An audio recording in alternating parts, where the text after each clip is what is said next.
Welcome to Let Me Fix This. Enjoy the video. You start by prepping and picking the right tools. Do it now. Clean the wall and sand to a dull finish so new paint bonds. This prevents streaks from peeling bits. Once done, choose a compatible sheen and a 1/4 nap roller for smooth surfaces. This balances coverage and texture.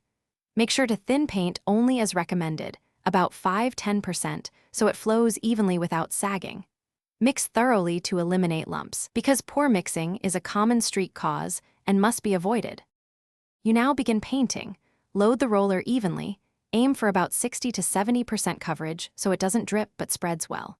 Start with a W or zigzag and then fill in, feathering the edges so you maintain a wet edge. This prevents lap marks and streak lines. Make sure to work in manageable 4x4 foot sections and backroll once within 5 to 10 minutes to blend. If you rush or let edges dry, you'll lock in streaks, so pace your strokes steadily and overlap consistently.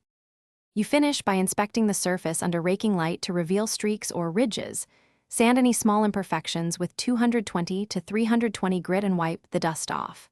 Once the first coat is fully dry, apply a second coat. Thin that coat a touch if leveling is needed, because a slightly thinner top coat can self-level and hide brush marks. If streaks persist, don't panic. Sand glossy streaks, clean, and recoat using a fresh, high-quality roller while maintaining a continuous wet edge. Thanks for watching. If you found this helpful, don't forget to like and subscribe.